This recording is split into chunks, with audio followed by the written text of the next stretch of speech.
We have a very special episode here, and Mr. Rent Money can introduce our guest to us. Yes, this very special guest, my uncle Kenneth Wilson. Kenny, say what's up to the people today, man. What's going on, people? Calling live from East Jersey State Prison in Rahway, New Jersey. Definitely, definitely. Hey, we just wanted to jump right into our topics, and I wanted to Okay. just get a brief, um, a depiction of what it was like for you growing up in North.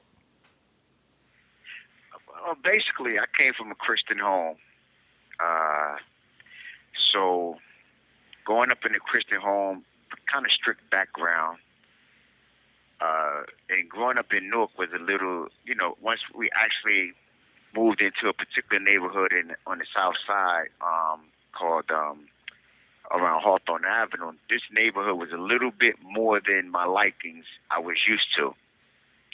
So growing up in that kind of environment, you take on a role that I guess the neighborhood was going on, which led me to doing a lot of things that I probably didn't want to do or wasn't used to doing just to kind of like fit in. But Newark itself, the city, is up and coming. It's a great city to live in. And, it's just that you have a percentage of people that does commit crimes in the neighborhood and stuff like that. But Newark, as a city, is up and coming, it's thriving, and so I guess that's basically my upbringing was basically just Christianity, growing up in the church. If there's a church in Newark, I was there. Because that's where I was raised in my household. So I'm definitely all about Christ right now, and my whole family are Christian oriented. So when you ask about my upbringing in there, it was very good. I'm originally from New York. A lot of people don't know that about me. I was Wow. born in New York. Okay. Yeah, I was born in New York, in Harlem. And we kind of migrated over here to Jersey. At what age So, did you come to but, Jersey?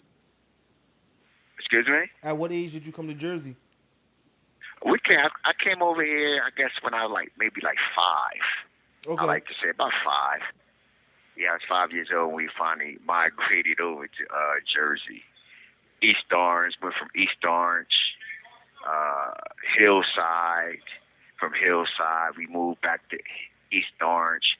But at that time, our neighborhoods were more integrated. Then Mm-hmm. we had white neighbors and things like that. It kind of isn't the way it isn't the way it was like it is at this present moment.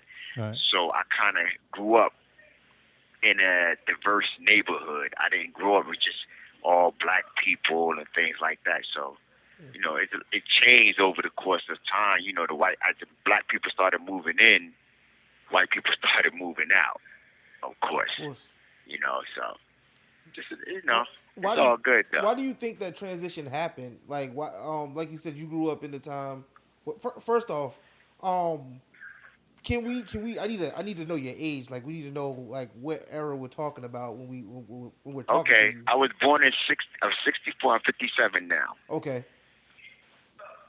Okay. So yeah. So what do you think made that change? Like you said, you grew up in a very diverse neighborhood, living in like Right, different parts around Essex County, and now Essex County is in a lot of areas like Newark and East Orange and some parts of Orange. It's like you only right, living with one race. Like it's either you living around a whole bunch of blacks, or if you go like the South Orange, you living around a whole bunch of whites. What do you think made that right. change? What happens is we're all I was just reading something. They were saying things that we know and things that we don't know.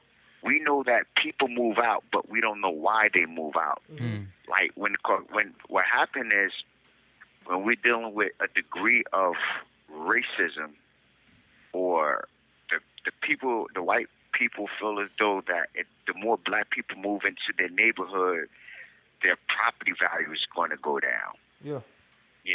So now you're talking about them having an investment in their homes, and now the home is no longer worth what it was worth because black people are moving in. So we got to get away from the black people. They're going to cause they're going to cause the property values to go down, and things of that nature. We're basically demonized. Like, Yeah. they look at us as if everywhere we go and everything we touch just turns to pot or to mud, and they're just not used to being around us for some apparent reason. But that what causes the people, the Caucasians, to actually like move out. It always goes back to racism. Not Yeah. wanting to be a part of us or made to feel though we are part of them. So that's basically what happened. You know, Yeah. People moving out. That's definitely a result of systematic racism for sure. You keep telling Mm, you tell someone that black people are less than. So the way you continue to tell people that is now you do it indirectly by saying if you buy a house now this house is less worth less than the right. house if a white person was to buy it. Um, or so yeah, that's definitely a a result of systematic racism within this country Absolutely. for sure, for sure. I never really put those two together, so I think that's very interesting. I think that's Absolutely. You have to, like, a lot of things, like, as us as black people, we may not understand all the terminologies about certain words. Like when we talk about systemic racism, we talk about structural racism, institutional racism. We may not understand the technical or the I'm not going to say legal jargon, but the jargon that is more in an educational setting. I like to say, but when we start telling them exactly what systemic racism is, they're like, okay, that's what that is. Yes, this is institutional racism. When you're talking about over policing, when you're talking about tough on crime laws, you're talking about the Rockefeller laws, you're talking about truth in sentence laws, you're talking about mandatory minimums and things of that nature. When you start talking about that, now you start seeing a system of things that are actually designed to keep black people subjugated or relegated to a particular area and things Sure. like that. So we all know what's going on, but we just can't kind of like define what it is. And that's what happens. We need to start educating ourselves. We need to start reading more to be more in tune to what's going on with us as a people. That way we can start unifying. Right now we're separate. We don't see the things the same way. Our aspirations are different in how we see success and things like that. So that's why, here you talk about systemic racism or understand like the racial disparities and stuff like that. That's refreshing to hear. So definitely. absolutely, and I totally agree. Thank you so much for sharing your thoughts with us, Kenneth. But I do want to touch back on your childhood and growing up. One thing that I was interested in was what was one of your favorite pastimes growing up? Like, what did you do on your leisure? Your name is Gigi, right? Yes.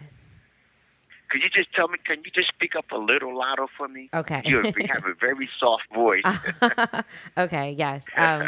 Growing up, what did you do, like for fun growing up? Oh, what I do for fun? Yeah. Regular things, movies.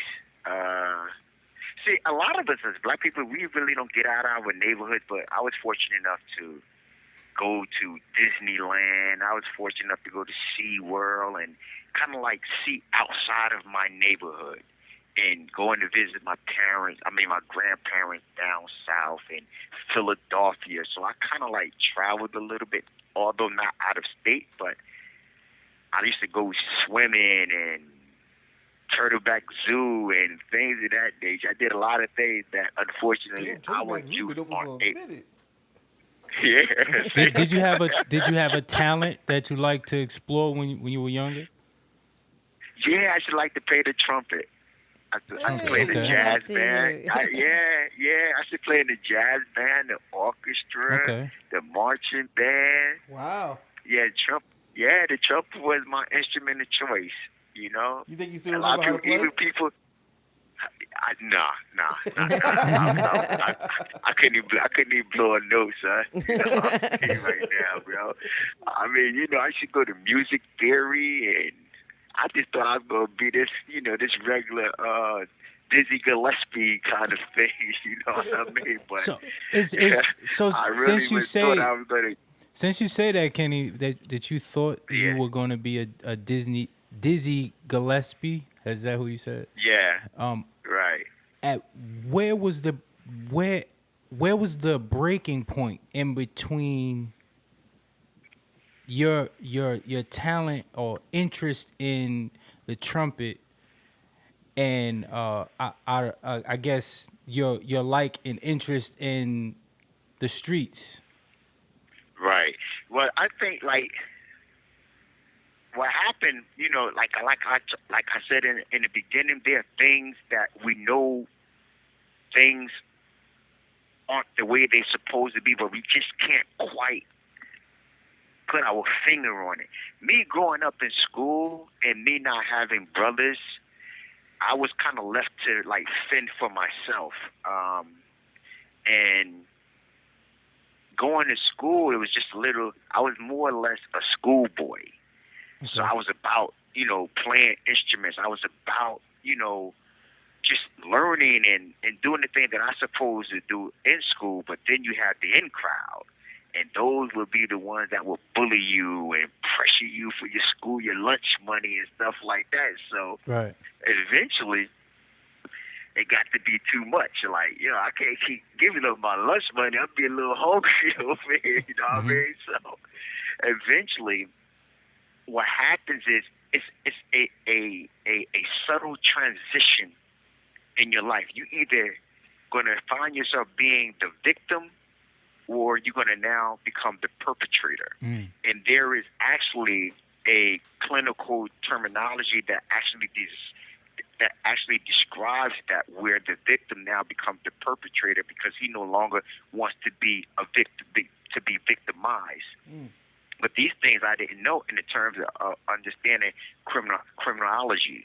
And I didn't know that this was a working theory, that after being victimized so long that this person gets tired, so now he becomes the perpetrator. And that kind of like was the dynamic change in my life right there, that having been victimized, I no longer wanted to be a victim. I never wanted to be nobody else's victim. So now I'm going to be the perpetrator. I'm going to be the very thing that I hated. So I assume that identity as opposed to finding another way to transcend that element. Was that a conscious decision? I believe yes, it is a conscious decision because of your environment. See, when we start talking about the environmental conditions of our neighborhood that promotes a degree of poverty, criminality, and things like that, you don't understand that you're actually being socialized into criminal thinking and things like that. It's really it's that part of it. You don't really understand what's going on with you. You just understand that you live in this neighborhood and these guys are this way, and now you're getting tired of certain things, and now you start hanging with them. You have 60 seconds remaining. Before long, you're doing what they're doing, and that's you're in prison. I mean, that's like the really short thing of it. Let me call you guys right back. Okay. So I guess now we could get into the meat and potatoes. I think it's only we only got 15 minutes. Yeah, only 15 minutes of the first I have one more topic. follow-up question, then we can get into... Yeah. Okay, so you still got wanna, bad time. still wanna, okay. Yeah. Yeah. The conversation was flowing. Okay. Yeah. We still got bad time with him. Okay. I like the way this is coming out. I am too. Please, Khalil. Yeah, we want this. Don't say nothing. Global Tel Link, I have a prepaid call from Kenneth Wilson. an inmate at East Jersey State Prison. This call will be monitored and recorded. For customer assistance, collection, or complaint procedures, or to block future calls, dial 1-866-230-7761. To hear the cost of this call, press 8 now. To accept this call, press 5 now. To decline this call, hang up. Thank you for using Global Tel Link. I hope I answered that question. Yeah, you definitely did, and I wanted to follow up to that question, because Right. you was clearly you had an interest in music, and Right. like you growing up, I definitely had an interest in music as well, and then I was fortunate enough to be a part of a program, part of a program Right. that pushed me into those avenues of like arts and creativity. And when you said like your environment, people don't take into consideration the Right. environment that you're in that kind of Right. makes you make that conscious decision of going from Right. I can succeed in art or survival of the fittest. Right. So That's do it. you Exactly. so looking back on that, do you think that like there was if there was some type of environment, like some type of program that you was able to go to every day, that would have changed your mindset, to where it would have pushed you to do more creative things, like play the trumpet to get better at that or do something else? Do you think that would have like changed your circumstances today? Yeah. Like once again, not just trying to make this an educational thing, but like I just said, like the more you learn, the more you know. Yeah. So since being like incarcerated, because I don't know if a lot of you guys know, I've been incarcerated now since I've been 27 years old. I'm 57 now, so you're talking about 30 years. Wow. In the 30 years period of time of my incarceration, I have used this time to read and study and take opportunities that I should have done on the street. So when you're talking about, okay, if there was something else that I could have done that would have made me better, maybe hone my talent or my gifts, and of course, they're called disruptors. Now, in our communities, if you notice within the black community, we have bars, we have drugstores. We have a lot of these things in our neighborhood where people come and the traffic there it cause a different savor of people to come through your neighborhood as opposed to white communities. You'll never see liquor stores or drug or different kind of things like that in their neighborhood, but you constantly see it in our neighborhood. So what happens is when you see us as teenagers now, we want to hang in front of these liquor stores. This is where we're going to buy our beers and stuff so we can chill out and things like that. So now you have the little ones coming through. They see us. And so now, instead of wanting to now pursue their education, they want to be like the Rahims or the Rakims that they see out there having a little swag on, drinking a beer and stuff like that. So had they been a disruptor there, somewhere like the YMCA or the Boys Club there, yes, my life probably could have been a lot different. Because if you know, I'm quite sure y'all know that the Boys, I don't even know if y'all even have a Boys Club out there in Jersey City It's or not. It's not. It's YMCA. not what it used to be. It's definitely not what it used to Right, be. There was a time where going to Like the the Boys and boys Girls Club? the Or boys club was the thing to do. It was definitely a popular thing to do, and it was right, occupied. It occupied the kids' time with a lot of recreational activities, and it was something for kids to look forward to. The YMCA as right. well, but I don't even hear kids speak about the YMCA or the boys' club anymore. but it's crazy. They keep Absolutely. building new YMCA's. When it Like comes to just kids, that's a Hey lucrative yo, but business. that's why when they come around and do the censors, we really don't understand the importance of the censors because the census is what allows them to allocate a certain amount of money to a particular city that they're able to do certain things in a community. But in our communities, we don't. We a lot of us we don't do the census. We don't want no strangers coming to our house asking all these seemingly personal questions about my family we are a private people. We are a scared people, because of the environment we live in. It's not natural for us to live in our communities and have to keep our head on a swivel. It's not natural for me to go outside thinking, well, am I going to come back home today? It's not natural for a little child to be outside. Yeah. Yeah. So Kenny, I remember Miss Wilson showing me a few pictures of Right, those right, plays that you guys used to do, right, and I remember there was one specific play where Faith Evans was in it. Do you have any memory right. about that? Yeah, well, Faith Evans is actually my goddaughter. Okay. That's my goddaughter. For Your real? sister's God's sister. Yeah, yeah. Faith Evans is my goddaughter. Oh, Yeah. snap. I was just talking with her mother like 2 weeks ago about our program. I needed Faith to do something for me. Yeah, but yeah, I had her since she was like 9. And prior, I actually spoke to Big just before he went out to L.A. before he got killed on the phone. I was talking with him on the phone for a while, and then that happened with him, and then I called her afterwards to make sure she was good, and I was involved with that whole Tupac and Biggie beef thing going on. I should question her about what was going on, the beef she had with Charlie Baltimore, Little Kim. I was privy to a lot of those different conversations and things like that. You know. Because we also go to the same church, Emmanuel Baptist Church on Chancellor Avenue in Newark. Okay, so that's how it You brought it. know, That's how it comes back full yeah, circle. Church. I know what you're right. talking That's the about. full circle You thing. don't. Yeah.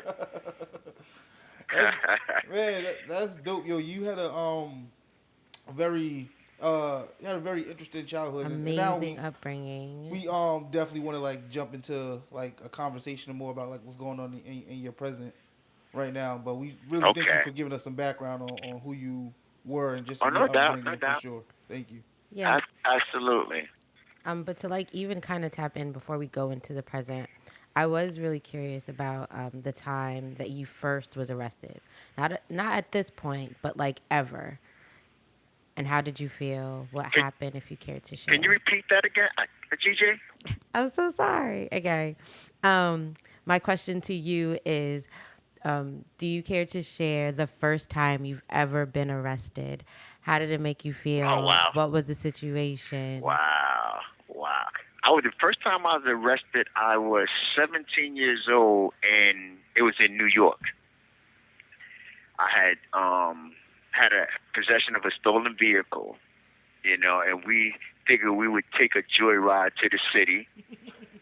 And on our way back, being that I didn't understand the traffic lights, how they had like a delayed yellow light, so I figured I could make it through, but somehow it changed red on me, and they pulled me over. This is a regular traffic stop, but we knew that if they ran the place, that what was going to come back was going to actually come back as a carjacking, and they kind of like ran down on us, and that I spent like a month over in Rikers Island fighting extradition back to New Jersey because I didn't want to face the charges over here. So that was my first time I ever in my life got arrested was on Rikers Island, which they call a rock. And nobody likes Newark. So I could tell you, for one reason, nobody likes Newark in different states like that, because they know that only thing they did, if they coming over there, they're not doing nothing but robbing and stuff like that. So it was kind of hard for us over there. But what I did do was I was able to assume my New York identity, being that I was originally from New York, so I was no longer from Jersey.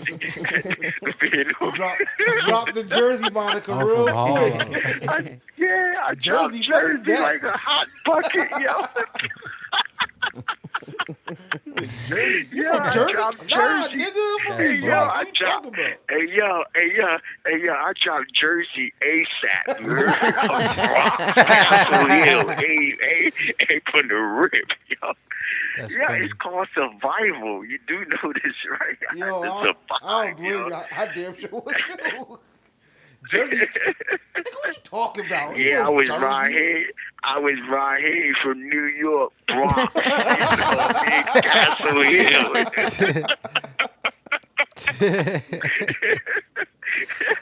Yo, Yeah, so that's that was funny. And so, yeah, like, that was my first time. That was just jail, but I came home from that. But the first time that I actually went down, maybe that's what you're asking. When I first went into the prison system, the first time I went to the prison system was in like 1984. I received a five. My first sentence at that time was a 3 with a 15. Had other charges pending. I'm Next sorry. charge What's was it 15. for the people who don't know? What can you explain what a 3 with a 15 is? Okay, 3 is the mandatory minimum. That means that the least I can do before I'm eligible to come home was 3 years. A person normally have to do 1/3 of their sentence before they're eligible to come home. So that they gave me a 3 years mandatory minimum. That's saying like you have to do the 3 years, and then you come before the parole board, and we will see if we're gonna let you go home, but we can keep you up to 15 years. Okay. So, but then during that time, I had other open charges. So then I caught another. They gave me another 15 with a 5, and then I had another open case. Then they gave me a 5 flat. But everything was running concurrent. So being that the 5 to 15 superseded everything else, my sentence now became a 5 with a 15 because I had been unfinished the other 2 sentences. that makes Like sense. that. So I get that. Okay. yeah. How old were you when those charges came down? 17, Oh, 17, 18. got you. Okay. Yeah. So, Little like, kid. so right after the jail, after you went to Rikers, you're back out Right. now, and now Right. you get caught up again, but now you're actually doing real Yeah. time. And so, what scenario happened where that Right. played into it? What happened then? Well, after like you just said, being like now, you have to realize now I have this identity now. I am Raheem from my neighborhood, and now I've proven myself to be this tough guy, and da da da. And that calls for me to do certain things that I maybe don't like doing, and that's like I just said, I'm caught up into robberies, I'm caught up in kidnappings, I'm caught up into everything that I think I'm big enough and bad enough to get away with at that time, just to fit in.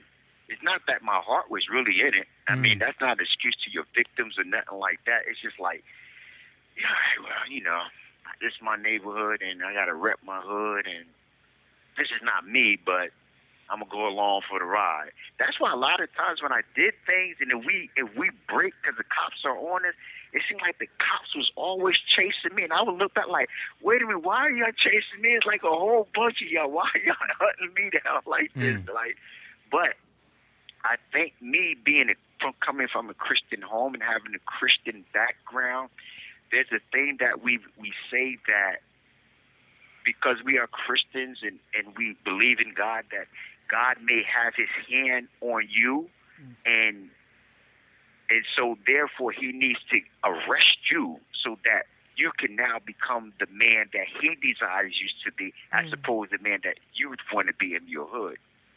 So maybe that was like one of the reasons, because I always used to catch the worst out of everything. Like these guys, they could be going to Jamesburg, Skillman, and have juvenile records and things like that. Here it is. I've never been arrested as a juvenile. And that's they just smashed me out. Gave me 15 years. But I understood that from a spiritual aspect. I understood what was going on with me. So when I came down, I went down to Southwoods. I actually opened that prison up, still wilding out from Southwood, and got kicked out of Southwood. Southern State kicked me out. You have 60 seconds remaining. Sent me down to Rawway State Prison. Rawway kicked me out and sent me back down Southwood. You probably think, like, how can you get kicked out of prisons? Yeah, you can get kicked out of a prison if you're bad enough. And, I just, mention like that. All right, phone great cut. Let me call you guys back again. Okay. I want to know. I want to know what he did. What were some of the things he did that got him kicked out of prison? Like they had to literally remove him. Like solitary confinement wasn't enough. Like you gotta go. You can't stay. Like, your parents ever threaten you would be like transferring to schools? No. I have. I have I one know. time. I didn't have to transfer. I got kicked out, but Global Tel Link, I have a prepaid call from Kenneth Wilson. an inmate at East Jersey State Prison. This call will be monitored and recorded. For customer assistance, collection, or complaint does it bring you procedures, living? or to block future calls, sense. dial I got kicked out 'cause I brought 1-866-230-7761. It was To a hear whole the cost of frenzy. this call, press 8 now. It was To accept crazy. this call, press 5 now. To decline this call, hang up. Thank you for using Global Tel Link. Said you wanted to ask Sister Gigi, did I answer your question? Yes, you did, but I have a follow-up question for you. And let me know if you want me to repeat it because I know that my voice is soft, so I do appreciate your patience with me. Speak up.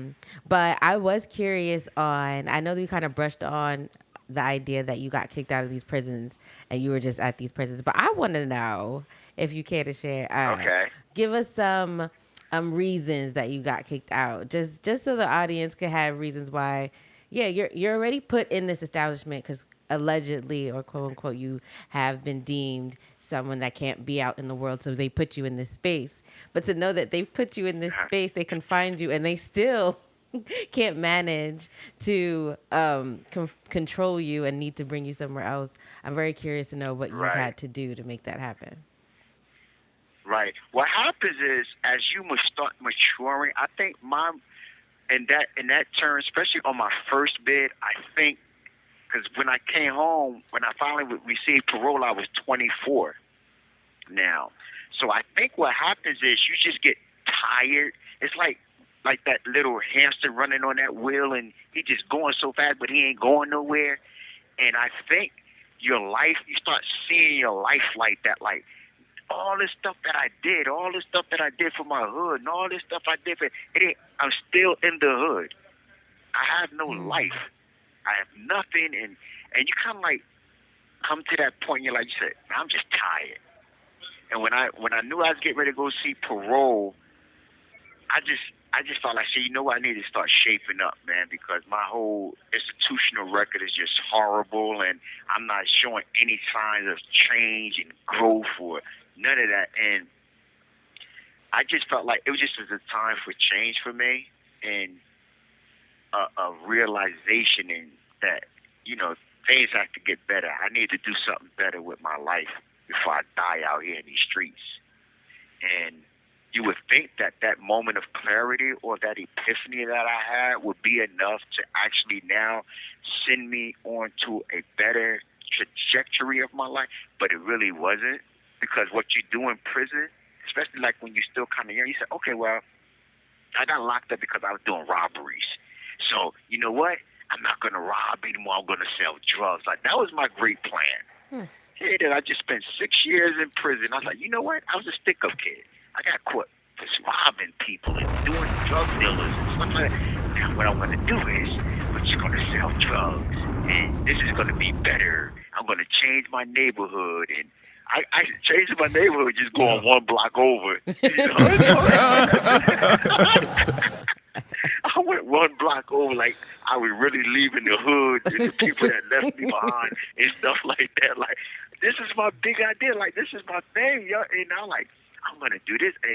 But now you have to realize that I came to jail prior to the crack era, so I wasn't used to the crack people and how that dynamic actually was working, because when I left, it was just weed.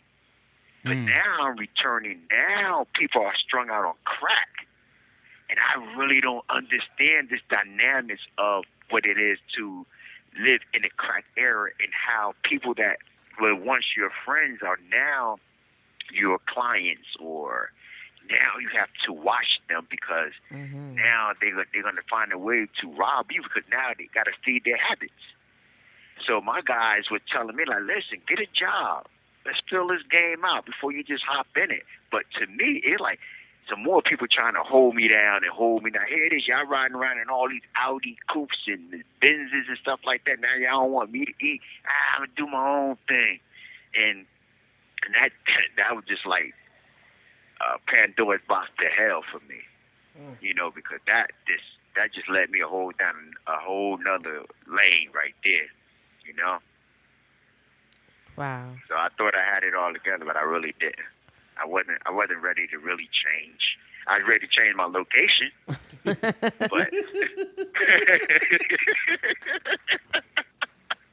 I wasn't ready to change how I thought or I seen wealth and the sweets that was attached to it, the girls, the money, and all the bling, and these are the sweets that's keeping in our youth doing what it is that they're doing. This is our version of the American dream. But the American dream is actually the American nightmare for us. Because what happens is they want us to do what it is that we're doing. Because here it is. They know that as long as you're in the streets, 9 out of 10, you're going to murder somebody. So now that person is gone, that black face is gone, and now this other black face is getting ready to be gone because now you're in prison. So they kind of like killed two birds with one stone. So now instead of the Ku Klux Klan doing their job, they get us to do it, and we're killing each other up in droves, But we don't understand why we're doing it. We just know that, listen, I want to come out here, I want to be successful because America tells you that, we can pursue the pursuit of happiness. But see, the pursuit of happiness is not saying that you will ever catch it. You could pursue it, but doesn't necessarily mean you're going to catch it. And I think that's... So No, I'm sorry. Go ahead. Continue. No. Go ahead. I want to hear you. I was just going to say, that I've never heard that phrasing before. The American dream is actually our nightmare. If you think about how you were representing or presenting it, back in when you was growing up in your cities in your hood, you see that black on black crime, people killing each other. That was one way of you want to achieve the American dream becoming a nightmare. I think even in today in 2020, the American dream would be, I guess, quote unquote, the American dream would be go to college, get a degree, have a job. Not really. It would be more of being an athlete, being a rapper. It's like when you think about when you see people that look like us, that American dream of family, of business, that's not. We don't usually see that. We're seeing other people. I think that's the dream that we have now thought for ourselves. I think what white America says the American dream still is for you to be educated, yes, and get a good paying job and all that stuff. And what I'm saying is that's actually really a nightmare for us because that's just forcing us into debt. That's forcing us into... But that's because of the system that we're already in. If we're already 5 steps behind the dream when we're already in it, that's what I'm saying. So for us, when we are looking, like you said, the white people, when you're thinking about the American dream, this idea makes sense to them because that path makes sense. And so for us, when we think about the American dream, although that path sounds logical, and we see other people that look like us, they're not doing that. You know what they're doing? They on the block. They selling. They're pimping. They're athletes. They're musicians. They're not these people having these white picket fence. So when we are even trying to look for inspiration at that time, now we see that. But when we're looking at that inspiration at that time, is how am I supposed to look up, especially if I'm growing up in a single house home. So now when I'm looking at these other men and now I'm seeing how they're making their money, what their power means to them in their community, I emulate that. Even when I'm supposed to want to look for a job and put on a tie. They don't. They're happy. They got the cause. They have the money. They have the women. And then so it's kind of like an imbalance. It's completely true that the American dream is our nightmare because what we were chasing was a false narrative because what we was told we should have was never even given, no tools was provided for us to get it. And even when you try to achieve when you even try to achieve their American dream, it still puts you back. Same thing with redlining. It's I'm gonna be this doctor, I'm gonna be this lawyer, but guess what? You can't live here. Yeah. What? Yeah. Right. Lose-lose situation. But you know what? Like out of everything everybody is saying, the one thing that we gloss over or we kind of like really don't understand that when we say this American dream, who is the painter of this dream? It's not us. Amen. You see what I'm saying? As long everything that we desire to do is what white America says is beautiful or what America said is success. They paint this dream for us. We never paint our own dreams. We're not our own artists. What we do is we assume positions. They teach us. They tell us, American dream is you go to school, you get an education, you come out and get a job, you help corporate America. You see what I'm saying? It's not telling you how to start your own business. They're teaching you how to keep their money in their pockets, to keep their businesses going, to keep them into generational wealth and stuff like that. But they're not teaching us how to start our own businesses. How do we become black entrepreneurs? You see what I'm saying? We always allow someone to paint our picture, and then we try to assimilate ourselves into that. America does not want us. It has always rejected us, has always bombed us out. They don't want us. They want to use us. They want to use our labor. They like to use our talent. But at the end of the game, it's for them to acquire wealth. It's not for us to acquire wealth. They don't want us out of the hoods. They don't, because if we're out of the hoods, that means we're in their neighborhoods again. You see what I'm saying? And they don't. It's not. That's something that they don't want. So a lot of people think that the system is broke. The system is not broke. The system works perfectly well. It is doing exactly what it was designed to do. You see what I'm saying? And that's a misnomer. Wow. We say that the system is broke. The system isn't broke at all. It's doing exactly what it is. It's incarcerating black men by droves. You're talking about mass incarceration, over policing, the school to prison pipeline. When we start talking about all of these things that are actually going on, and the bad thing about it is we're playing these games in these streets and we don't know the rules of the game. We don't understand rules of engagement. Here it is. They make these laws saying that, okay, if you get caught 1,000 feet from a school, that automatically triggers a mandatory minimum sentence for you if you carry it. And in what neighborhoods in the black neighborhood, in the inner city neighborhoods, Schools what everywhere. what block isn't 1,000 feet from a school? That's crazy. See, these are all traps. These are all things that we're talking about, systemic racism, and we talk about structural racism and things like that. These things are created in order to enslave us.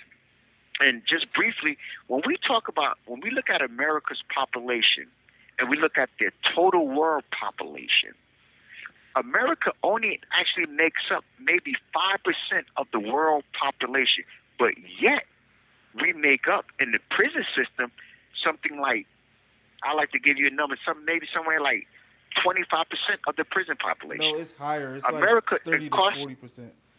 We have the most and imprisoned people in the world. Absolutely. And it's not like we're the worst.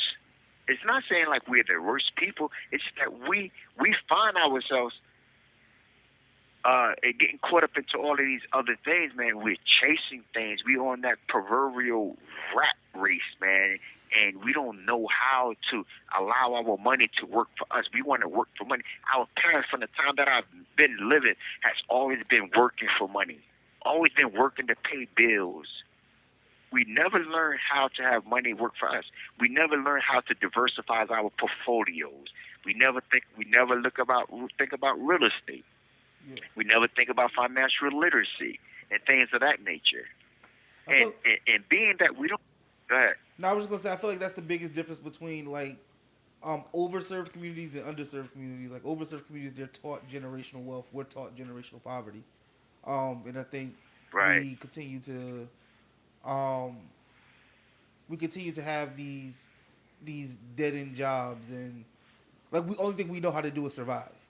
Where in a overserved community, like surviving is not the first thing on mind. Like we wake up, we got to think about where's the next check coming from, where's the next dollar coming Yeah. from. And that's something Right. that You have 60 seconds remaining. that's something Man, that overserved communities don't have to worry about. absolutely. Y'all keep that conversation going. I'm gonna call back. Okay. Got you. Okay, so I'm gonna circle back and just ask again, like why he was incarcerated, like currently at this time, and then I will after that conversation we'll kind of we'll end it, and then we'll go into the prison reform with Greg. You guys also kind of glossed over the fact that prisons are now monetized. They're a business now. No, we getting into it. Absolutely. That's prison reform. Yeah. Well, that's prison reform. Oh, yeah. So do you want to speak? No, I was just... You can speak on prison speak. reform if you like. You have a That's why I microphone. asked you. Like you literally I thought turned this it was on. like- I thought this was like edit out time. Global Tel Link, I have a prepaid call from Kenneth Wilson. an inmate at East Jersey State Prison. This call will be monitored and recorded. For customer assistance, collection, or complaint procedures, or to block future calls, dial 1-866-230-7761. To hear the cost of this call, press 8 now. To accept this call, press 5 now. To decline this call, hang up. Thank you for using Global Tel Link. Yeah. But y'all all sound like a well-rounded group, man. I really commend y'all. I really Thank you. commend all the things that y'all are doing and to have to hold this conversation, because I was telling Mr. Rent Money, like, some things that I want to talk about. I want to make sure everybody understands what systemic racism and social and just dealing with social issues. And I just want to know, and I'm thoroughly impressed, man. Man, I'm proud of you guys. I'm literally, seriously, I'm proud of you guys. Y'all out there doing your thing, man. And I'm so thankful to be on your podcast, man. I hope this is not the last time we can all sit back and chop it up and have a table discussion like this. I hope y'all have me on again. You know what I No mean? doubt, no doubt. You are a Absolutely. friend of the show. Yes. I like the way bet you it up. think. Bet it up. The inside out, the approach. You know what's going on inside the prisons and stuff like I that. like you know, it. so I feel comfortable. I feel like everybody just family. Like, we just sitting there chopping. I hope y'all didn't mind that I have my nephew come through there, man, because the ideal of just to plug out what we're doing. We have a program called Thinking Outside the Cell Initiative, and what we're trying to do is to combat gun violence while we're in prison. Hey, Cam, Yeah. we definitely we have a specific part. We're gonna definitely get to that aspect. Okay. We're gonna shed some light on that for sure. The program that he's talking about, guys, we're gonna get to that. But No doubt. we have specific questions that we wanna Okay, ask you no doubt. before we Okay, get let me to finish that. asking the question. Okay, no doubt. My bad. Excuse me. No, I'm excited to hear about that. Yeah, I'm excited to hear about it too. I was like sitting back. I'm like, go ahead, tell me Yeah, more. we got that. We're gonna give you that shine, Yeah, Cam, for no, real. I'm Yeah. excited. And I think that's really dope, especially knowing like where you are and the fact that you still want to be a part of a movement. Just speaks volumes to who you are and where you're heading. So shout outs to you. Absolutely. But I want to bring it back around, Kenneth, because we did talk about your first time being arrested, even your first time going to prison. But since we are current Right. and where you are now in your life, and I know that there are things that you are working in the background to kind of change your situation, how about you tell us in the audience, what are you currently incarcerated for? Right now, I'm incarcerated for first degree murder. 2C 11-3. And what happened with this situation, this is all drug related. And this is like my first really experience of having law enforcement manufacture evidence for the sole purpose of convicting 3 people for a crime that they know that their own scientific evidence said that we didn't do. This is my first experience. I see it on TVs, and and we know we watch these programs, and they resolve the issue within an hour. But I'm 30 years in, and this issue still hasn't been resolved. And it's real. A lot of times you think that everybody that's incarcerated did what they did. No, a lot of police tactics that they use are illegal within themselves. They coerce people to testify against you and things like that. See, it becomes the part that you think that justice, she's blind, and she's not, but she's really not. What happens is they tell you that you are innocent until proven guilty. For white folks, true. For black folks, poor black folks with no money, nah, you have to prove your innocence. So it kind of flips. Absolutely. And in my situation, this situation here, they charged me with murdering somebody in July. Without saying the person's name, they said that we murdered this person in July. Come to find out through their own pathologist reports and stuff like this, this guy was killed in June. So I was literally charged and indicted for killing someone that was already dead. You know, and if you're sitting back and you're wondering, like, wow, how could this happen? Yeah. It happens when they're trying to close a case and they don't have any evidence, and they have 3 black people that they feel as though, like, you was already in jail before, you know, we know you're kind, and, you know, we're not doing no more investigation on this, you did it. So and then you figure that, so what happened is, in my case, instead of them doing another investigation to determine, like, okay, if he was killed in June, how are we charging him with killing him in July? He was already dead. You would think that, okay, I'm out of there. No. What they did, they just sought to change the date. So you know what? We is our bad. We didn't mean to say July. We meant to say sometime in June or around about that time. So now you got to defend yourself around about that time. Who knows where they were in a week's time? So much your activities in your life is going on. How can I now tell you where I was at from the time of June 27th or June 20 to July 3rd? Now I have to tell you where I was at to prove that I didn't do it. So now they just raised the hurdle, the bar again, to me to prove my innocence. Have a recollection of what you was doing for like 20 something days after confirming like this was the day that like this person technically died? Yeah. Now I have to go back from these months to go like, you know what I was doing? I was eating cereal. Yeah. That's some shit. But that's your criminal justice system. That's our criminal justice system. And that's how it works. You know, and every piece of evidence that they tried to link me to the crime with, like they said that one fingerprint of mine was found on a beer bottle. Come to find out, it was multiple fingerprints on the beer bottle. You know what their excuse was for those other fingerprints? Oh, maybe it was the person that sold the beer. Maybe it was their fingerprints. So when I go I'm like, everyone at the what? How about then you can't say that the person that sold me the beer could have been the killer? Because at this point now everyone on the beer bottle is a suspect. Inconsistencies. Yeah. Yeah, but the thing is, the beer bottle is a movable object. So if you touch a beer bottle where y'all at now, and I take the beer bottle and I place it in the crime scene, forensic evidence is going to say, okay, this person was here, even though you wasn't. You see what I'm saying? Yeah. And then come to find out that the beer bottle that they alleged that my fingerprint was on, it was never actually sent through the proper chain of command to actually test whether or not these were actually my fingerprints. But they gave a report saying that it was. Come to find out, it wasn't.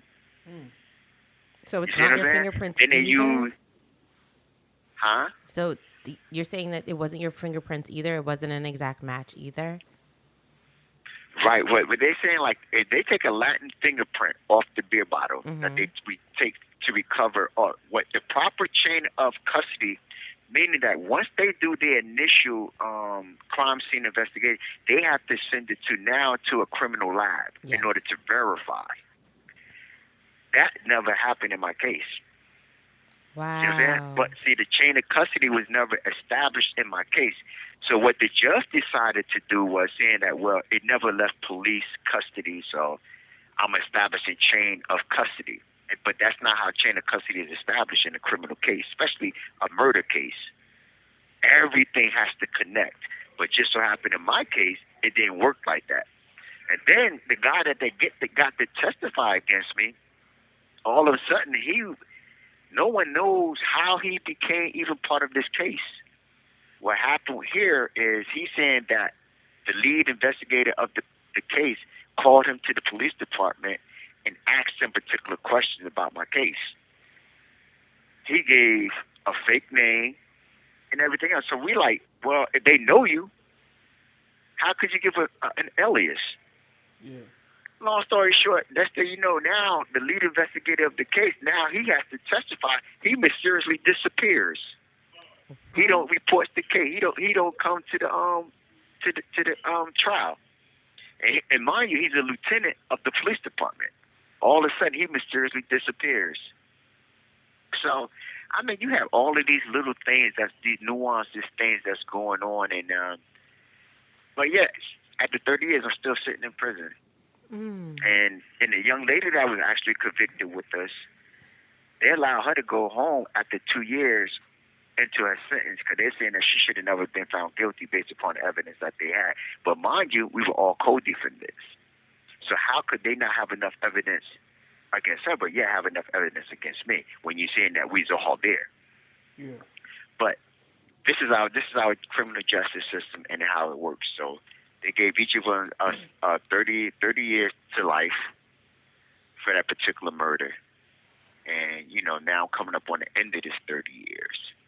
And now I'm getting ready to go before these people, and prayerfully they will see the change in me and let me home. So, are you fighting at this point right now? Are you fighting at all to one either get the charges dismissed, or are you just fighting just to win an appeal to get out? Well, now all my appeals are exhausted. I lost. Okay. Everything. I even because what happened in my case, because the guy that actually testified against us, they told us that he was getting 10 years in exchange for his testimony. I found out 9 years later he never went to jail. They cut another deal, saying that, okay, you testified, we're gonna let you go home. So the jury was never able to properly or fairly assess his credibility. You see what I'm saying? Because now they're saying that, okay, well, he's getting 10 years. It's not like he's getting all scot-free, so he really has no reason to lie. But they didn't know that he was going home the next day. And I didn't find out until 9 years later. So when I did raise this up in my appeal as newly discovered evidence, the judge in my case said, well, they knew he was getting less time than you was, so it doesn't really matter. But that's not the law. That's not how the law works. That's not how the law of discovery or the laws of evidence work. The evidence of discovery, which is a Brady issue, Brady versus Maryland, it says that the state must disclose to the defense any and all evidence. And failure to do so is a right to either a new trial or you have to release. Yeah. But in my case, once again, they're like, no. I'm like, wow, this is our criminal justice system for real. And this is how it's working. And these are how this world is turning for us. But man, can no ring a bell. That sounds like the just the inconsistencies that you just spoke about within your case, and then I can't imagine. 30 years later, and we're still having this conversation. Like, they haven't fixed it. Like, that hits different for me. If we're about to I think we're about to go up against it, but if you going back, let's say on your last appeal, they find out that all of this everything that you were saying have been true, and meaning that the people in charge of your case was planting evidence and doing all these different things. What do you think should have been the resolution in that situation besides you being released? Well, it should have been some kind of if you follow the rule of law, the rule of law says that a prosecutor cannot use tainted evidence for the sole purpose of receiving a tainted conviction. So aside from that, he should have probably been admonished or whatever, something to that effect. Yep. But that doesn't happen because they have qualified immunity. It's the same thing that we see when these officers, they kill a black person. They have qualified immunity. That's why a lot of the time police officers don't get prosecuted, because they are shrouded in this blanket of immunity in the line of duty thing. And the same thing happens with the prosecutor. You have 60 seconds remaining. He can manufacture evidence. He can tell lies. And if he doesn't get caught, it's all good. It's all gravy. And even if you catch him, he has qualified immunity. And it's just him in the day of him doing his job to protect society. You know? Because you got this big, giant machine working against me. You got State versus Wilson. I'm one person. I got the whole... You have 30 seconds remaining. Jersey fighting against me. So, That's, man, you know, that... You wanna call us back? Yeah, let me call you back real quick. Okay. We'll let him finish, and then we'll go into your topic. Sure. I agree with him. I think if you fuck up a case, you should not be allowed to work no more. I agree. People make mistakes. Should be disbarred. That's done. Nah, you ruining someone's life. I think you should be suspended. No, I think you that should be disbarred. if you proactively, if it's done proactively, but I think if it's a mistake, it's different. Mistakes happens. I agree. Mistakes happen. Yeah, you get suspended for a mistake. Yeah. You get reprimanded at work. For Yeah. Sure. But if it's intentional, like you just lazy and didn't want to do your job. Yeah. And you just needed a number, like a conviction. Nah, you done. I agree. Because I work for a legal marketing company, so I've dealt with that or seen attorneys. Global Tel Link. I have a prepaid call from Kenneth Wilson. an inmate at East Jersey State Prison. This call will be monitored and recorded for customer assistance, collection, or complaint procedures, or to block future calls. Dial 1-866-230-7761. To hear the cost of this call, press 8 now. To accept this call, press 5 now. To decline this call, hang up. Thank you for using Global Tel Link. Unfortunately, listen, I'll probably give y'all one more call after this because my man had to use the phone. So okay, we got a little bit. Yeah, that's cool. Let's jump.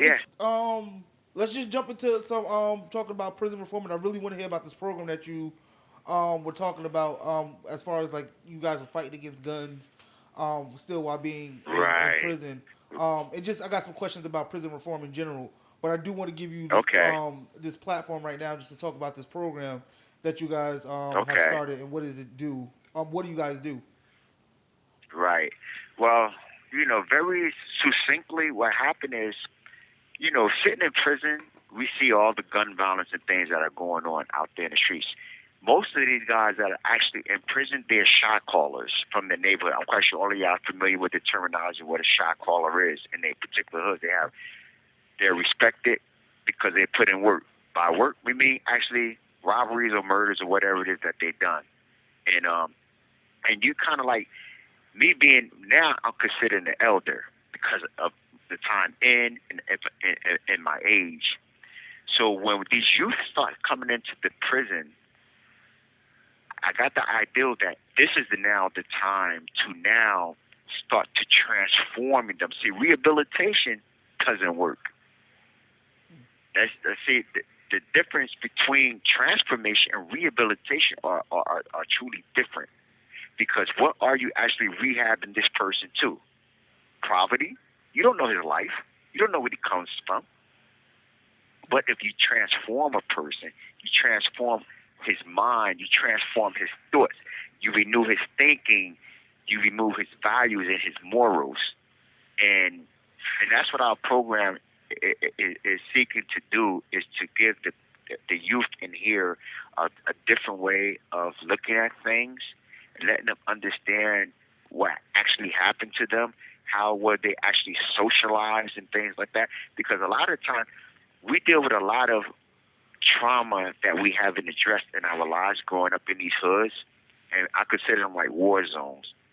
And we're actually affected by these things, but we don't know it because it's so natural for us to hear gunshots. But it's not natural. You should say it's not natural to walk down the street and see a body on the street. These things you think you would see. I talked to him. I thought these things that we talk about in wars and things like that. But our inner cities are wars. Yeah. So we are actually affected or we're traumatized by the things that we see, but we don't know it. And people just And like what you said, that were happens? desensitized to it. Yeah, we become desensitized. And so what's happening now, what we want to do it through our program is we want to allow these guys to actually deal with the underlying trauma that they went through. A lot of these guys, they'd never tell you they was molested before or if they was abused before, because now they have this persona about themselves. They don't want to give you that part of them because now you would think they're soft, this, that, and the third. But those are the things that we're trying to deal with, and we're using the arts to do that, you know. So I did a short film on gun violence, and it was seen by President Barack Obama. And I'm thinking, like, my God, if I did something like that, just me, what else can I do up in here? and I put it to my I put it to my guys, and I went at them. And I'm like, yo, this is what it is. They're like, yo, we in now. The guys that I'm referring to are part of my organization, which is called Thinking Outside the Cell Initiative. These guys have obtained their associate's degrees, they have turned their bachelor's degrees, and some are now currently working on their master's degrees from Rutgers universities. Oh. So most of my guys have their college degrees now in prison. So now it's that. So, and that's something I really wanted to touch on. Like, I know when people go to prison, they do things to better themselves so that when they do get out of prison, they try to be a more productive member of society or whatever. And I believe in, like you said, transforming people's minds, stripping off their morals and building up with new ones so that, like you said, they don't probably understand the trauma and everything that they've gone through. So I want to pose this, and this is to the room. But I want to pose this as a, I think this will be a good thing for prison reform, especially for people who do like small bids, like 5 years or something like that. I think something that really holds people back, that holds people back from when they get out of prison, is the fact that like they can't do nothing because they're stained with with their charges. Like you're a felon. Now, like those charges are always sticking with you no matter what you try to do. You apply for a job, you got to say that you have been to jail. You apply to go to college, you got to say that you've been arrested. You got like all those things are just attached to you. I think if someone has done their time, like if you have to do 5 years and you did your 5 years, you should never have to mention again that you you was charged with those things. And I think like so when that person gets out of jail or out of prison with their bachelor's degree, they can pursue something without this stigma or this stain that they are a bad person, because it's called what it is in layman's terms. People are considered a bad person if you if you have been to jail. So I think like that is like, to me, that would be a big win for like prison reform if that was a thing where people absolutely all that stuff is removed. Yeah, I want to hear your thoughts about that. And if y'all don't mind, like after this call, man, that's why I got my nephew there, man. I want y'all to continue discussing anything so he can get this for me. I want y'all to talk about those things amongst yourselves because y'all are the public, you know, and we need to hear how y'all are actually thinking out there on the outside about prison reform and things like that, because what happens is a lot of people don't want to forget what we did. You see what I'm saying? Yeah. They have all these invisible hurdles that they put out there because once you get labeled a felon, now you're messing with they can no longer go to public housing. They can't receive public assistance and things like that. We just now are allowed to vote again. Yeah. They stripped us of our right to vote. So the very law that you now want to but put now they're in, implementing it so they can do it. You don't want us to vote on, but yet these laws are going to affect me. Yep. So I can't vote. So when I get off the phone, I would like for y'all to continue this open line of discussion on this and understand that just so I can hear how y'all thinking. I can share with my guys in my group so we can hear how y'all are thinking. But it just drifting back to like what we're doing, while we think that attacking gun violence now is the best answer to remedy actually ending gun violence, because you catch them early, you catch them while they're in prison, while they have nothing to do but think. Yeah. And so now that's what we're trying to do. We're trying to get them to now use their own gifts and their talent to see that I don't have to go out there and sell drugs. I can use my gifts and my talents to now allow me to make a living for myself or to take care of my family and my loved one. Like Mr. Rent Money has our soundtrack that we did, and we were able to work with the sound recordings, a guy from Cool in the Game who lent his gifts and his talent, as well as an award-winning producer, Juan Super Air Gomez, who is currently working with Designer on a project right now. So God has opened up a lot of doors for us. We're working with our mayor's office in Newark, New Jersey right now. We have police department, we have law enforcement working with us. We have professors in Rutgers College and King College working with us, because they see the value in what it is that we're actually trying to do in the inside. So, and what I would like for each, go ahead. Oh, no, go ahead. Finish your thought. Yeah, No, I was saying what I would like at the end of this, before this day is over, I would like for each one of y'all to write a letter of support to our current administration saying that they should approve this gun violence program, that y'all do support this because y'all are the public. And understand that y'all can give me a letter of support saying that we support what they're actually trying to do inside the prison, and we would attach that to our initial proposal that we're getting ready to present to our current administrator to actually get the program up and running. So if y'all could do that, that'd be what's up right there. I'm for that. How soon do you need that, and how do we get that to you? And y'all can get that to my nephew before he jet out. You want me to do it like right now? Right now. Kenny trying to get us on roll with it right now. It's all about that work. It's all about that work, man. It ain't what we do as a people. We need to let's stop putting off today for tomorrow, because tomorrow is not promised nobody. And I get back at it. See, we live in a fast society. We want it now. We want it right now. We don't want to wait no more. I got you, Kenny. Yeah. Nobody want to wait no more. Everybody here in their phones. We don't even talk no more. I text you. I called on the streets one day asking about people. I'm like, they said, nah, we Facebook friends. I'm like, I don't understand that. What do you mean Facebook friends? Yeah, we definitely gonna make this happen for you. It definitely, absolutely. Like I really appreciate Gigi and Greg are like literally dressed up and ready to go to a party right after this. So, but listen, everything that we're saying and the information that we're receiving from you is definitely it's not being put to the side. At all. We take this absolutely very serious. And we definitely want to contribute as much as we can and use our platform to be in addition to what you have going on, Kenny. Don't think that we're gonna take that request for us to write a letter as something that we're not gonna take serious, but we're definitely gonna take it serious. We have meetings about the show, and this letter for you is definitely gonna be something that we'll bring up during the meeting, and we're gonna do everything we can do to make sure that we have a great letter for you.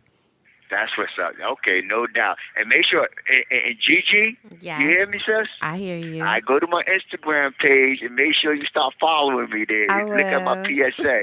All of y'all go to my PSA. It's T.O.C.I _KW. That's, what I mean? Go right there and look at my PSA. You. I got you. Yeah, and leave a comment and share and reshare it with somebody. I can do that for you. Because we put our heart in that. She doing it right now as we're talking. Absolutely. I ain't even following you on Instagram. I ain't even get the Instagram. Yeah, I know. Make sure you following me. Hey, Mr. Rent Money, you ain't let them get ears on our music yet? Oh no, definitely. As soon as you get off, we're gonna give it some shine for sure. I bet it up, yo. After this phone call is over, yo, I'm at the bounce, man, because I need to get my man on the jack, man. I'm already bleeding in like 30 minutes of his No, time, man. no, I you really good. wish I could sit there and chop it up with We'll do it y'all. again. Bro, listen, man, I enjoy myself straight like that. I really enjoy y'all. Y'all got to schedule me again for real, so For I can sure. sit Of there and chop course. it up Kenneth, some before more, you bro. go, what's your Instagram again? Say again? G-O-C-I. What's your Instagram again before you Yeah, go? T.O.C.I _ KW. Okay. I got you. I, And I found if y'all know anybody that might want to work with us on the outside, man, to help us out, we really appreciate that because we're trying to get our community part up and going out there too. Y'all can talk with my nephew about that. He kind of like understand what we're doing on the outside because we just not a prison program. We're going to be an outside program too because that's where we want to effectuate change also in our communities. So if y'all would like to help us establish that aspect because what we need like people controlling our social media page and things like that and whatever help y'all feel like y'all can give us, man, that's much love. Whatever y'all could throw our way, we really appreciate that. Absolutely. Definitely. And we can reach out to your nephew with more information on the program as well. Or is there like some place where we can get more information on it if anyone was curious about it? Absolutely. Make sure y'all exchange information with Neff because Neff, this is what he does, man. He good at what he do. You know, he has a fair price. He work with you. You know, his photography, his videography work is outstanding. And I want us to You have 60 seconds remaining. people. We need to start learning how to network. Hey, You know, and start using our own people. hey, Kendall, what's the name of that To do program things. again? One more time. Say it again. What's the name of that program? One more time.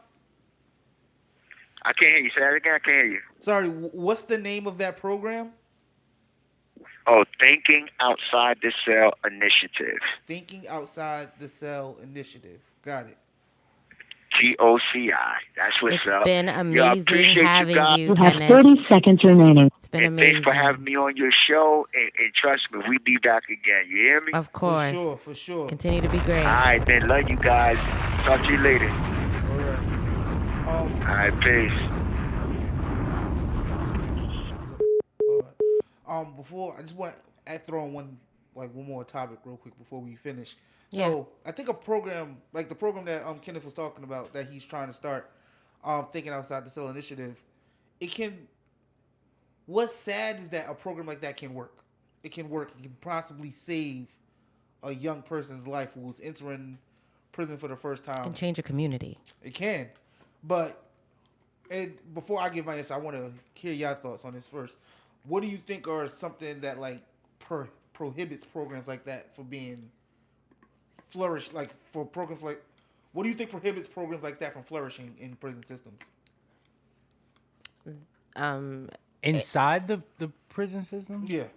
How I'm not sure. How could the program affect inside the prison? But I don't. Yeah. No, like why do you like? Why aren't there's these- many programs like that get started And they by don't. by inmates, and they try to bring it like he's bringing it to the administrator to try to get funding for it. Yes. They get shut down, Yeah.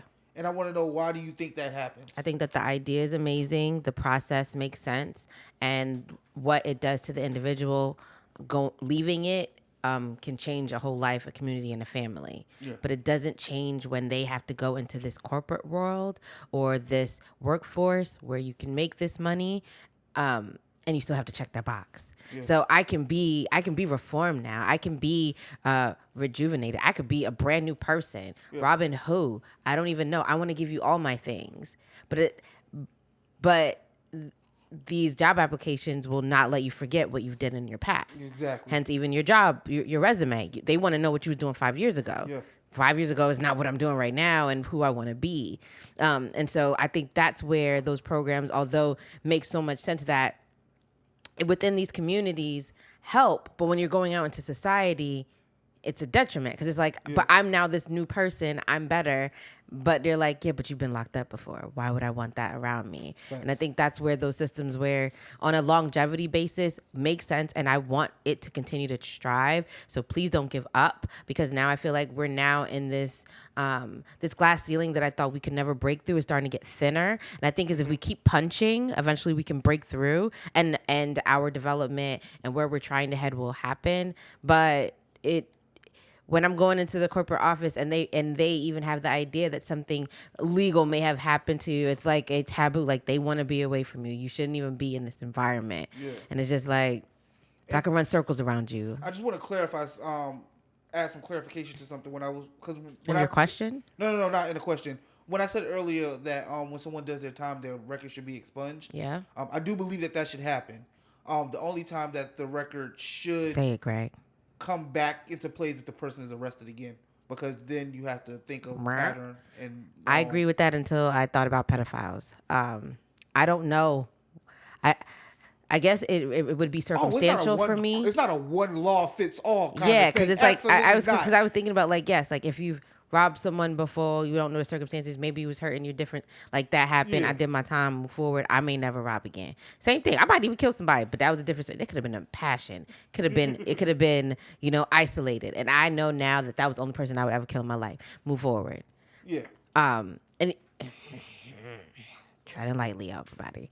I'm being recorded. Pedophiles should be known that they're pedophiles. But then you also think about the idea. I will stand on that. I will die on that hill. Yes, but you also think about laws and like sometimes like say like a 16-year-old could be charged with an 18-year-old, like in depending on certain circumstances. So I would definitely have to zero in on the case itself where that can be a thing. But when there's a grown-ass man or a grown-ass woman literally perpetrating, harming, manipulating children, no, you're going to have a stamp on your forehead for the rest of your life. Nasty. It's like you said, it's case-by-case scenario. But when it comes to the environment that you're raised in the circumstances that you're brought up in, if you've committed a crime and you've gone to prison for it, statistically speaking, you'll probably go back.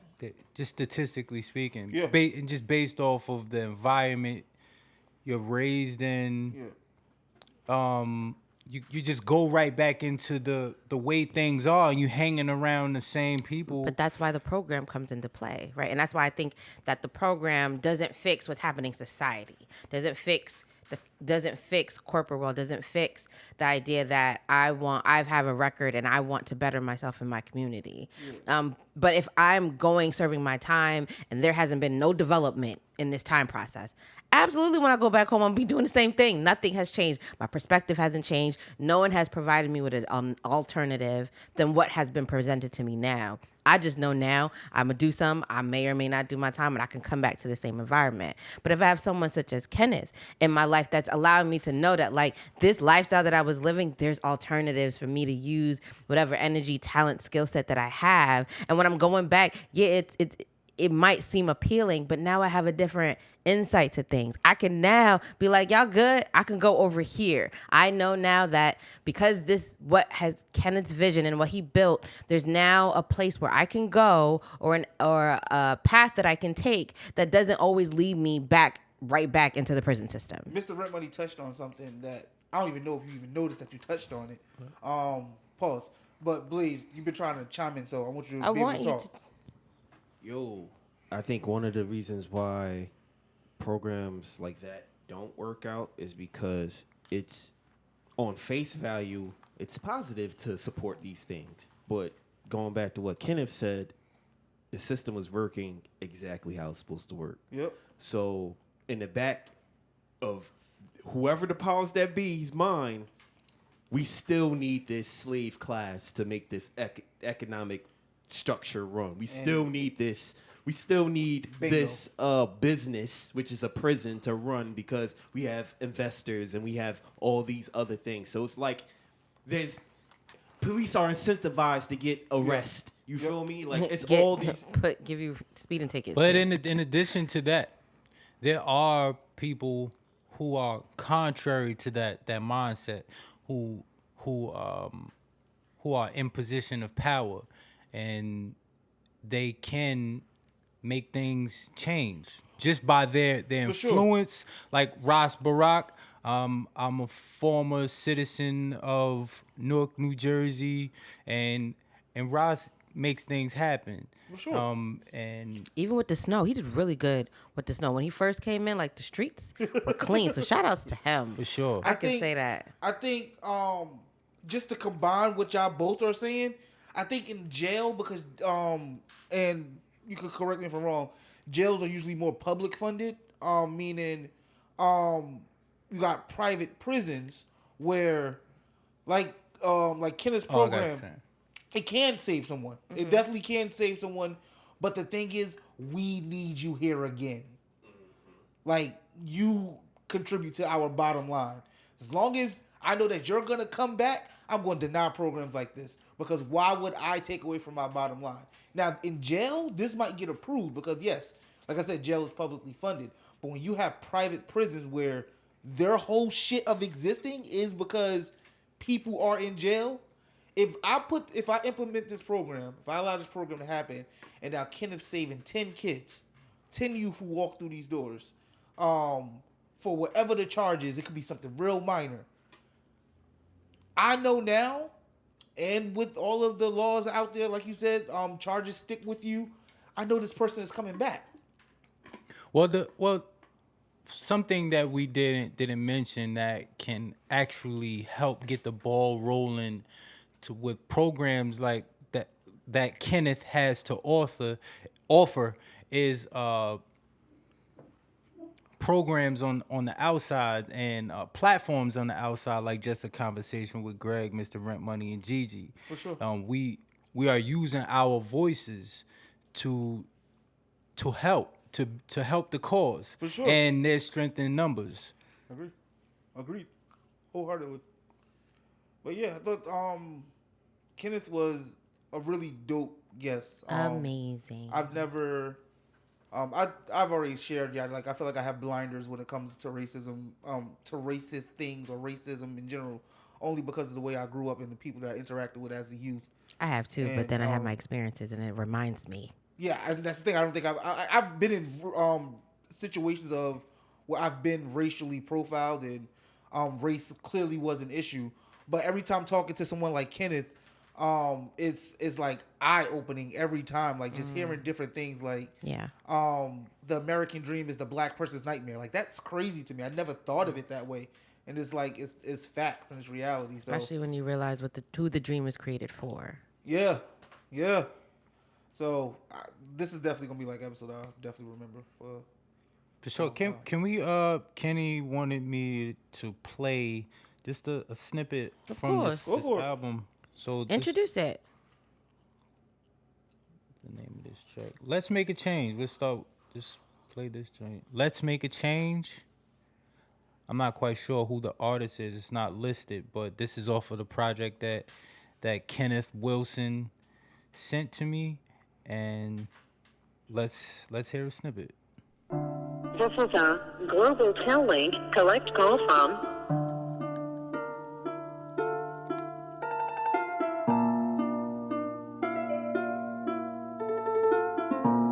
Zay. Drop that. What's up with all the killing? Still got it running around like the Wild West, cause you wanna be a villain. Hey, ain't no respect in the game with the fool, cause they gauge me, y'all niggas feeling. When there ain't anything moving, doesn't matter when the kids on their way. Kids get killed, we're going on the play. But the soul record, they be still here today, man, enough. Might be your love, somebody get killed that you love. Then you wanna cry a whole river. Talking, you gon' ride on, nigga. For sure, I respect the streets and I understand the beat. Gotta know everybody part of those streets. People get killed, then see catch teeth, war homeboy. You a parasite to me, I'ma let it be known. No, pick 'em over the silent shit. So many innocent people have died early age, all over gun violence shit. All over gun violence shit. Yeah. Zay. Yeah. Drop that bitch. What's up with the politicians that will be elected? You represent the people, how you hardly pay attention. For instance, gun violence been always been an issue. Act like you don't know this cause you haven't been a victim. And I raise funds so you don't intend to listen. How the hell are you still in your position? I see things, you're complicit. Blaming on each other, party while you never fix it. Money over your constituents, you really wicked. Crickets, when you mention, come before I'm can't hit cause I'm not of interest. Money give it cause you are conflicted. Make a change, I will see your vision. No matter what you see on television. But we gotta make a change. Easy to play. Hard to spit it all the same. But we gotta stand firm, only feet to the flame.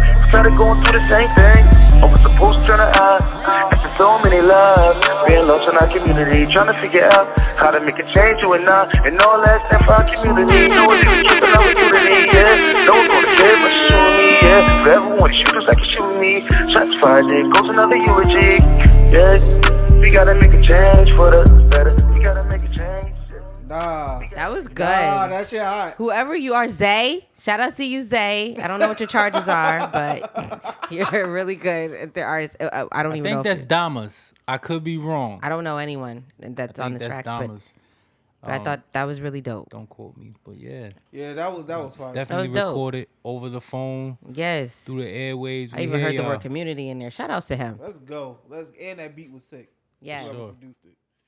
Well, yeah.